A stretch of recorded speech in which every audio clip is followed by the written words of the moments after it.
Топчубек Тургуналиев деген бар. Билсеңиздер керек, демократ.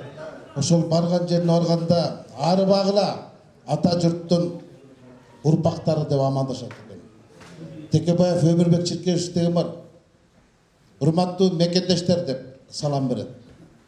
Алардан айрым алып Атамбаев алтындарын барсыңар деп амандашат да. Мен аларды туурабайын, мен туурасын айтайын. Туғандарым аман турасыңар деп биринчи учурашып алайын. Алтынбектин учурашканга да мүмкүнчүлүк бербей койду. Анан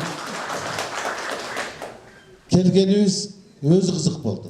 Мен кече эле келип алгам, эртелеп ушу ат башылык депутаттар, айылдык кеңеш депутаттар жайнектер отурса керек бул жерде. Ошолор жанары көздү чакырган эле ушу жогорку кеңешке барып экскурсияга, анан бизди да чакырган расмий сапар менен бизге да келип кетсеңер ответный кылып деп, анан ошолордун суранычы негизинде келип атабыз. Эч кандай саясат жок. Анан кызыгы биз Алтынбек экөөбүз эки айрылышта турсак, жанарды күтүп атабыз, 1 саат болуп калды. Бирок чалсак бул өтүп кетип калды. Мен мектеп келип калдым дейт. Итер болдук дедим ошо. Ал айдан келген Акаев ат башылык Алтынбекти күтүп атса, эл эртең эмне дейт деп. Элчи менен кирип келдик да. Эми силердин алдыдагы берилген сурооңордун баарын уктум да. Анан өзүм дагы бир аз кошумча айткан эми Алтынбек баарын эле айтты. Чарбалык нерсени айтып атасыңар да, мына 3 километр ат башы 2-3, анан аркы дагы 0,7 депчи. Эми бул 3 километрди бул райондун центрлерине бөлүнөт. Анан аны жок булар чатак экен, бөлүшө албай атат деп Кочкорго алып кетип калбайт болуш керек. Бул 3 километр бөлүндү, бул ат башынын ичиндеги эле. Анан бир көчөнү экинчи көчөгө алмаштырып койгондо тиги сиздер, урматтуу ДДХ, департамент дорожного хозяйства, силер өзүңөрдүн жумушуңарды оорлап кетет да, просто буяка проект теосын жакшыртышыңар керек, туурабы? Ошондой эле кылып атасыңар. Эгер элдин суранычы болсо, ошол жана ат башы көчөсүн башка көчөгө алмаштыра турмасаңар, алмаштыра бергиле. Анан ошондой эле кылып чечебиз, транспорт министрин чакырып. Анан кийин асфальт бетонный завод деп атпайсыңарбы? Мына Алтынбек айтып турду эми. 2 заводдун эмне кереги бар силерге билбейм. Ачкөздүк кылып атсыңар го дейм. Бир завод турса анан дагы менчик экен, бирок өкмөт салып берсин деп, өкмөт салып бергенде ал завод иштебейт да. Анчалык мүмкүнчүлүк жок болсо, жолуңарды деле көрдүм. Зыңгырап эле жакшы экен. Анан эгер сиз айтпадыңызбы? Атамбаев келип убада берип кеткен, Чынбай Кулуч келип карап көрөм деп убада берген, Иса Шейшекулуч келип стенограмманы көтөрөм деп айткан депчи. Мен аларды бул стенограмманы көтөрбөйм, түз эле ошодон көтөрөм. Айттыңарбы? Аткаргыла, болбосо болбойт деп ачык айткыла. Ат башылыктар айтты да ошону көтөрүп берем. Албачы кабатыр болбоңуз. Анан мектеп жөнүндө айттыңыздар да, кошумча корпус жөнүндө депчи. Эми кошумча корпус азыр бардык эле жерлерде болуп атат. Бир жаңы мектеп эмес, эми кошумча корпус салып берип койсоңор, бирок окуучулардын саны чындан эле көп болуп атса, мондай 7 класста атасыңар, 3 сменда атасыңар. Анан бирок тиги эжеке айтты, башка жакта мектеп бош турат депчи. Эми ага айтып атат, тияктагы балдар начар депчи. Эми балдар начар болбойт, ушу мугалимдер начар го дейм. Директорлор өзүңөр начарсыңар го дейм. Мен буну бир жакта бош турат, экинчи жагында батпай тур. Эми ушуну райондун ичинде эле акимдер өзүңөр эле чечип коет. Эми ушуну жогорку кеңеште көтөрсөк, аякта жалаң силердин бай балдарыңар отурат. Ошолордун намысына катып тийип калат. Акимдер ошондо отуруп эчтеке жасабайт. Анан тиги эжеке айтпадыңызбы, тиги Бабанов мынча айлык берем деди эле, азыркы президентибиз мынча берет деле депчи. Мен деле уккам ошону. Мен ошолордун өзүнө суроо бербеймби, эмне үчүн алдадыңар мугалимдерди? Ат башында бир эжеке айтты. Айтылган сөз атылган ок эле, эмне болуп кетти, айлыгыбызды качан көтөрөсүңөр деп сурап атат. Көтөрүлөбү, көтөрүлбөйбү депчи. Анан бул эми чын айтыш керек. Баягы Эсил Кайран Ишмуканов айтып кетпедиби, эшегине жараша тушагы депчи. Бунун бардыгы экономикага жараша. Мамлекеттин экономикасында бир көбүрөөк акча болсо эле ошол мугалимдер менен биринчи кезекте ошол врачтардын, ак халатчандардын айдан өткөнгө алардын убадасын берип жатат да. Бирок мен билгенден азыр ошол мугалимдердин же болбосо пенсия пособияны көрсөтө тургандай акча жогураак да, жогураак. Анан бирок сиздин айткан сөзүңүздү мен ошолорго ошол трибунадан айтам. Ат башыга барып келдик сапар менен, бирок ошол жердеги эжекелер айтты, урматтуу президенттин өкүлү угуп алыңыз, карызын долуп атат, айткан экенсиз деп айтам. Ошого мен кепилдик берем. Рахмат. Айтпадыр, 5 жылдык чек мектеп директорлору боюнча депчи. Ушул чырды жогорку кеңеште мен көтөргөм. Анткени жогорку кеңеште маселе болгондо Бишкек шаарындагы мектептердин директорлорунун эң эле алды 35 жыл директор болуп тур да, арты 15 жыл директор болуп. Анан ошондо айтып бер бул эмне деген? Жогорку кеңештин депутаттарынын мөөнөтү 5 жыл. Президенттик 6 жыл. А мектеп директорлорунун өмүр бою отуруш керекпи? Анда жаштар эч ким окпойт да, филиалга башка мугалим болгусу келбейт да директор. Эки мектептин директору 50 жыл директор болсо 23 жылда болгондо 50 жылда күткөн киши пенсияга да чыгып калат да. Өмүр бою директор болгондон үмүттөн айрылат да. Ошондуктан ушул мыйзамды киргизгенде өтпөй калган жандар айтпадыбы? Бирок биз буну 6 айдан кийин кайта кайрылып келебиз. Бул баары деле бир мектеп директорунун чек болуш керек. Анан жашы боюнча чекти анткени жогорку окуу жайларында да экөө бирде экиде бир комплексте карайсыз деп койгон.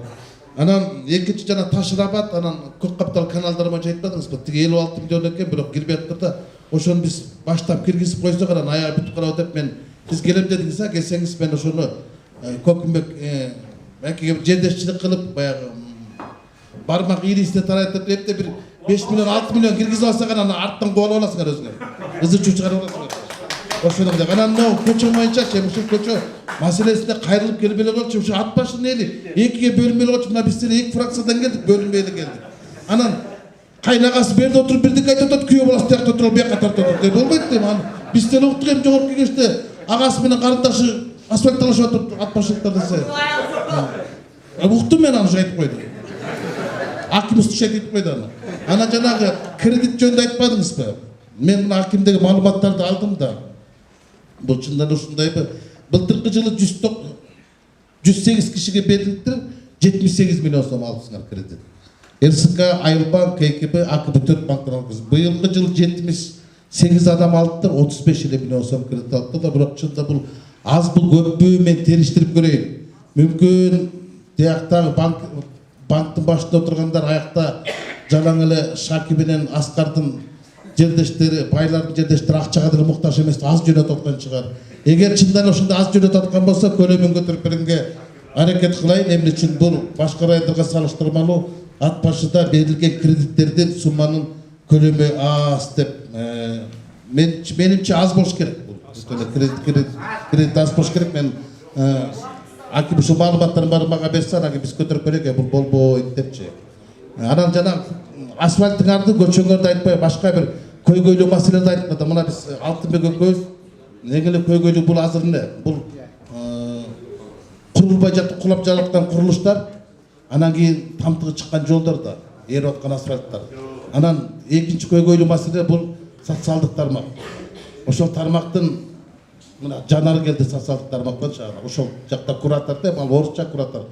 Куратор да кыргызча, куратор болгон киши. Ошол көбүрөөк маселени ошак айткыла, бизге айткыла, анан кийин башка маселе. Анан эми ат башынын чегинен деле чыгайык нарында. Кочкор тарап көтөйүк, нары Бишкек чүй тарап көтөйүк деген башка бир маселелерди айтсаңыздар да. Бир маселе менен кайрылып калса, 1 сааттан ашып кетти. Рысбек мырза, сиздин фанатыңыз болом мен дагы. Ошол сизде бир сураныч, сизде бир депутат болгум келет. Кол саатыңызды балким сурасам мага тапшыра аласыз.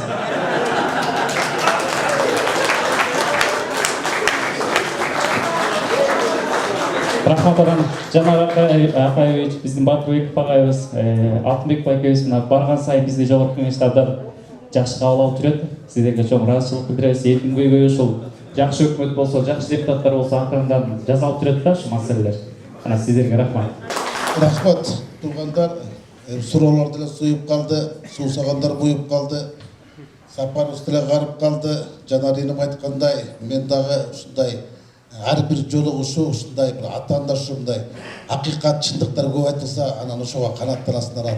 Жок, силер мыктысыңар, силер чечесиңер дей берсе, келгениң өзүң нааразы болосуң. Эми мындай экен да, ар бир жерге барганда ачуу суроолор берилет экен. Бирөө уятың бар деп сураса, бирөө саатың бер деп сурайт экен. Тияктан бирөө учкунда иштеп турганда ушундай кылган экенсиз, моралдык жактан уятыңыз барбы дегендей кылып суроо берди да. Мындай эним ар нерсени айтканда ала кушту атынан ата дегендей, билип туруп айтыш керек. 2015 жылы балдардын туулгандыгы тууралуу көбөлүгү боюнча тендер өткөн, тендерге учкан, мен жеткен турган катышкан эмес. Триада Print деген компания утуп алган, бирок Триада Print компаниясы 2-3 жолку тендерден уткандыктан алар чукул болуп калып, алар жасай албай калган. Өкмөт башчынын биринчи орун басары Тайырбек Сарыпбашев протоколдук тапшырма берген, булар жасай албайт экен чукул арада. Бирок Кыргызстанда 4000ден ашык туулганды тууралуу көрүп атат. Муну жардам бергиле дагы учкундан алып турган деп тапшырма берген. Ошол тапшырманы аткарып алганда мүчөлүктөр кеткен экен. Кийин мүчөлүктөрдү ошол эки компания ортосунан төлөп коюшкан. Ал боюнча Тайырбек Сарыпбашевга кылмыш ишин козгогон. Бир эмес эки жолу, бирок ошондон акталып чыкты. Анан эгер ал акталып чыкса, мен дагы такталып чыктым дейм. Менин ал жерде кымындай да күнөөм жок болчу. Эгер менин бир ошол жерде мамлекетке зыян келтирген күнөөм боло турган болсо, араң тапкан бийлик алып барып мени дабын эле жаап коймок болчу. Бул нерсе анан акыркы сурооду эме саатымды сурадың, дагы жакшы шакегимди сураган жок. Бул жерде эжекелер эме биринчи жолу мен ушундай ыңгай сабалга келдим. Ыңгай сабал келдим, ары ойлондум, бери ойлондум. Мындай барсам атым өлөт, мындай барсам өзүм өлөм. Несі болса ошо болсун, ат башка бар, сааты жок келдим эле деп, сен да мендей депутат бол, мен сага саатымды чыгарып кетем.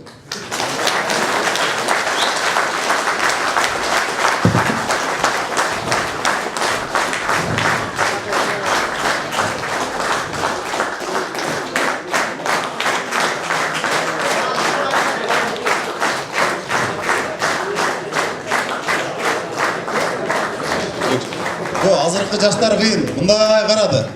Менин саатым караса 350 сом. Үрүскелди байкеңдин караса $2000. Адам байкеңдики сурады. Рахмат.